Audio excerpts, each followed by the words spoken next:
നമസ്കാരം, സ്പോർട് ന്യൂസിലേക്ക് സ്വാഗതം.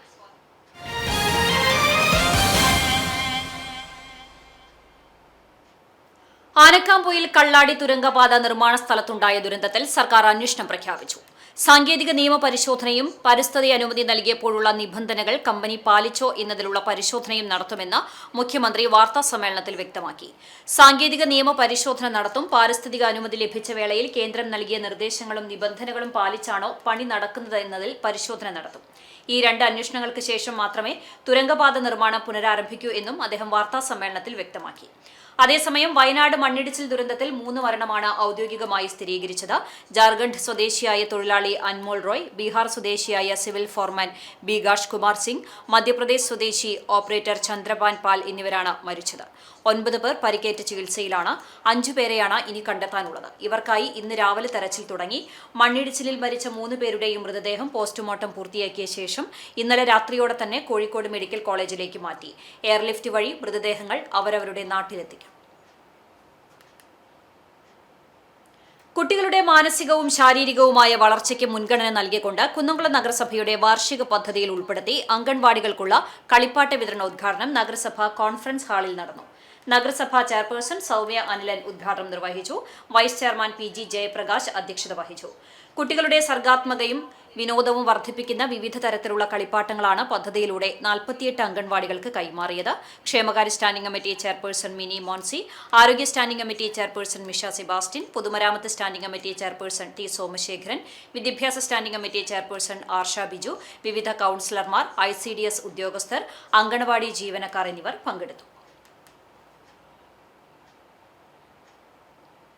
ലോകകപ്പ് ഫുട്ബോളിൽ ആരാധകരുടെ പ്രിയ ടീമുകളായ ബ്രസീലും പോർച്ചുഗലും അപ്രതീക്ഷിതമായി ടൂർണമെന്റിൽ നിന്ന് പുറത്തായതോടെ നിരാശയിലായത് ആരാധകർ മാത്രമല്ല, വിപണിയും കൂടിയാണ്.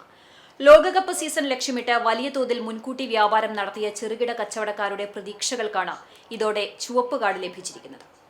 വൻകിടക്കാർ ലക്ഷക്കണക്കിന് രൂപയുടെ ബിസിനസ് പ്രതീക്ഷിച്ചുള്ള ജേഴ്സി, കൊടി, ഫ്ലക്സ്, ഫോട്ടോ തുടങ്ങിയ ലോകകപ്പ് അനുബന്ധ ഉൽപ്പന്നങ്ങളുടെ വിൽപ്പന കുത്തനെ ഇടിഞ്ഞതായി വ്യാപാരികൾ പറഞ്ഞു. വെറും 2 ദിവസം കൊണ്ടാണ് സജീവമായിരുന്ന വിപണിക്ക് മങ്ങലേറ്റത്. വ്യാപാരികൾ സാധാരണയായി ലോകകപ്പ് മത്സരങ്ങൾ അവസാന ഘട്ടത്തിലേക്ക് കടക്കുമ്പോൾ ബ്രസീൽ, അർജന്റീന, പോർച്ചുഗൽ എന്നീ ടീമുകളുടെ ഉൽപ്പന്നങ്ങൾക്കാണ് വലിയ ആവശ്യക്കാർ ഉണ്ടാകാറുള്ളത്.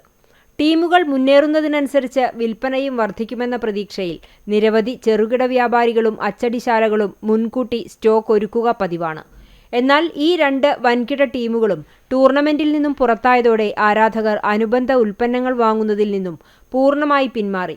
വിറ്റഴിക്കാനാകാതെ കെട്ടിക്കിടക്കുന്ന സ്റ്റോക്കുകൾ വ്യാപാരികളെ വലിയ ആശങ്കയിലാക്കുകയാണ്. തെരുവു കച്ചവടക്കാരും ചെറുകിട അച്ചടിശാലകളും ഉൾപ്പെടെയുള്ള നിരവധി പേർക്ക് വലിയ സാമ്പത്തിക തിരിച്ചടിയായി മാറി. അതേസമയം നിലവിലെ വിപണി മാന്ദ്യത്തിനിടയിലും ക്വാർട്ടറിലേക്ക് പ്രവേശിച്ച Spain, Belgium, Morocco, Norway, France, England തുടങ്ങിയ ടീമുകളുടെ കൊടിയും ജേഴ്സിയും അന്വേഷിച്ച് പുതിയ ആരാധകർ എത്തിത്തുടങ്ങിയിട്ടുണ്ട്. ചൊവ്വാഴ്ച രാത്രി നടന്ന അർജന്റീന ഈജിപ്ത് മത്സരത്തിൽ നിന്നും മിന്നും വിജയം നേടി അർജന്റീന ക്വാർട്ടർ ഫൈനലിലേക്ക് എത്തിയതും പ്രതീക്ഷ നൽകുന്നുണ്ട്. ഫൈനൽ മത്സരങ്ങൾ അടുത്തെത്തുന്നുണ്ടെങ്കിലും വിപണിയിൽ പതിവ് ലോകകപ്പ് ആവേശം ഇപ്പോഴും പ്രകടമല്ല. ശേഷിക്കുന്ന ടീമുകളുടെ പ്രകടനവും ഫൈനൽ പോരാട്ടവും ആശ്രയിച്ചാണ് വ്യാപാരികളുടെ ബാക്കി പ്രതീക്ഷകൾ. എന്നാൽ ഇതിനകം നേരിട്ട വലിയ നഷ്ടം നികത്താൻ പുതിയ ട്രെൻഡ് മതിയാകില്ലെന്ന ആശങ്കയാണ് ചെറുകിട കച്ചവടക്കാർക്കുള്ളത്. ലോകകപ്പിൽ 2 ഗോളിന് പിന്നിൽ നിന്ന് അർജന്റീനയുടെ അവിശ്വസനീയ തിരിച്ചുവരവ് ആഘോഷിച്ച് ചാലിശ്ശേരിയിൽ അർജന്റീന ആരാധകർ. പ്രദേശത്തെ GCC Marvel, Kairali, friends, Arakkal തുടങ്ങിയ വിവിധ ക്ലബ്ബുകൾ ഒരുക്കിയ വലിയ സ്ക്രീനുകളിൽ അർജന്റീന ഈജിപ്ത് മത്സരം തത്സമയം വീക്ഷിക്കാൻ 100 കണക്കിന് ആരാധകരാണ് എത്തിയത്. അർജന്റീന ആരാധകർക്കൊപ്പം ബ്രസീൽ, പോർച്ചുഗൽ ടീമുകളുടെ ആരാധകരും കളി കാണാനെത്തിയതോടെ ക്ലബ്ബുകളിലെ ആവേശം ഇരട്ടിച്ചു. മത്സരത്തിന്റെ ആദ്യഘട്ടത്തിൽ 2 ഗോളിന് പിന്നിലായ അർജന്റീനയെ കാത്തിരുന്നത് കടുത്ത വെല്ലുവിളിയായിരുന്നു. എന്നാൽ പിന്നീട് ഉജ്ജ്വല തിരിച്ചുവരവ് നടത്തിയ ടീം തുടർച്ചയായി 3 ഗോളുകൾ നേടി 32ന്റെ ആവേശ വിജയം സ്വന്തമാക്കി. അവസാന വിസിൽ മുഴങ്ങിയതോടെ ക്ലബ്ബ് പരിസരങ്ങൾ ആഘോഷവേദിയായി മാറി. ആർപ്പുവിളികളും കരഘോഷങ്ങളും പടക്കങ്ങളുടെ ശബ്ദവും നിറഞ്ഞ അന്തരീക്ഷത്തിൽ അർജന്റീന ആരാധകർ വിജയം ആഘോഷിച്ചു. മധുര വിതരണവും നടത്തി.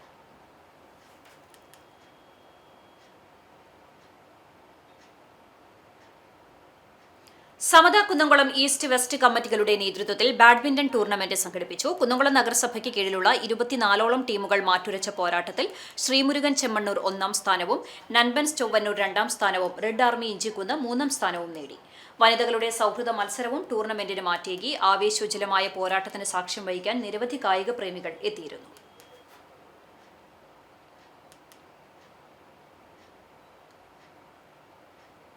സീനിയർ സിറ്റിസൺസ് ഫ്രണ്ട്സ് അസോസിയേഷന്റെ ചാലിശ്ശേരി യൂണിറ്റ് സമ്മേളനം സംഘടിപ്പിച്ചു. Library council taluk president O Rajan master ഉദ്ഘാടനം ചെയ്തു. Unit president N A. സെയ്ദുപ്പ അധ്യക്ഷത വഹിച്ചു. Area secretary Parameswaran master, P B. Sunilkumar, T K. Muhammad തുടങ്ങിയവർ സംസാരിച്ചു. പുതിയ ഭാരവാഹികളെയും തെരഞ്ഞെടുത്തു. ചരമം മറ്റം ഇമ്മട്ടി വർഗീസ് നിര്യാതനായി. 67 വയസ്സായിരുന്നു. സംസ്കാരം വ്യാഴാഴ്ച രാവിലെ 9:30 സെന്റ് തോമസ് ഫൊറോന ദേവാലയ സെമിത്തേരിയിൽ നടത്തും. അൽഫോൺസ ഭാര്യയും ജെബി വർഗീസ് എന്നിവർ മക്കളുമാണ്. പാറന്നൂർ എടക്കളത്തൂർ റിട്ടയേർഡ് റവന്യൂ വകുപ്പ് ജീവനക്കാരൻ ജെയ്സൺ നിര്യാതനായി. 59 വയസ്സായിരുന്നു. സംസ്കാരം പാറന്നൂർ സെന്റ് ജോസഫ് പള്ളി സെമിത്തേരിയിൽ നടത്തി. മേഴ്സി ഭാര്യയും ജിൽഷ, ജ്യോതിഷ എന്നിവർ മക്കളുമാണ്.